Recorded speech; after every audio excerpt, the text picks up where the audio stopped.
For the first time in decades, this 1909 Gentleman's Reo Roadster is on display at the Vanderbilt Museum in Centerport. And this is the first time it's made up to look like a race car that actually ran in the 1908 Vanderbilt Cup race. There are so few cars existing today that are in this condition and are available for museum viewing, and it's such a piece of history. It has been restored here and there over the years. Most recently, it was restored through the generosity of a donor. He gave us some new spare tires to have for effect for the back of the car, because a race car would always need spare tires because they had tires go flat during their race all the time. And we have some new paint added, and it has been cleaned up, and it really looks marvelous. It was very dirty and dusty in storage, and now it's back on display and in good condition. Now back then they had to make several modifications to the Reo Gentleman's Roadster to get it ready to race. We removed the fenders and the lights so that they wouldn't get filled with mud on the dirt race course. And we affixed a removable number that would have run in the race as a numbered contestant.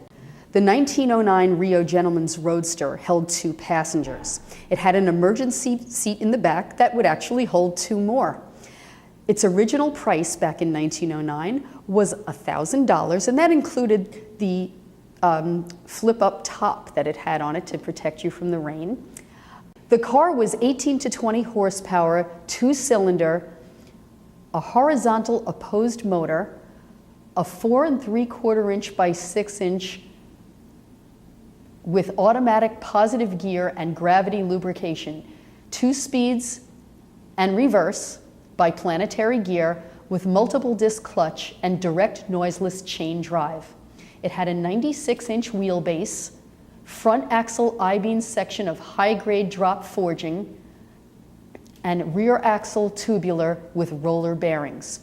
3 large brakes, transmission, sprocket, and hub.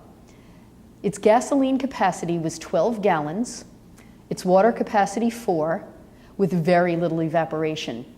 It had 3 oil lamps, 2 gas lamps, with mirror lenses and a generator, a horn, tools, and a tire outfit. It could achieve speeds of 40 to 45 miles per hour. The Reo Motor Car Company from Lansing, Michigan was named after the initials of its founder, Ransom Eli Olds, following his departure from the Olds Motor Works, the manufacturers of Oldsmobile. Its cost of $1,000 for this 1909 model Reo would be equivalent to $23,600 today in 2010. Its chassis number was 17820, and its ownership history is not really known prior to 1959. Harry Gilbert from Huntington donated it to the museum as a gift that year. It was exhibited at Henry Austin Clark Jr.'s Long Island Automotive Museum in Southampton briefly, and it was on display at the Vanderbilt Museum in several galleries prior to being put in storage due to its deteriorating conditions. It's been restored in part and put back on display, much to our delight, and we hope you come down and see it. Its racing history is unknown, although we have it displayed as a racing car today. But a similar Reo Gentleman's Roadster raced as number N8 as the stock car in the Nassau Sweepstakes on the opening day of the Long Island Motor Parkway on October 10th in 1908. The museum says this is an important display to teach visitors just how different racing in cars were back then, and the many different developments that came from these races. I think it gives people a feel for the type of vehicles that were in these races and how small they were and how they didn't have the safety features our cars have today. There were no seat belts. They actually removed the windshield as well for these, so that while you were racing at your high speeds with your goggles on, mud would be hitting you in the face, and that was the mechanician who rode with the driver. I'm sure that was one of his duties, is to wipe the goggles off every now and then so the driver could actually see where he was going.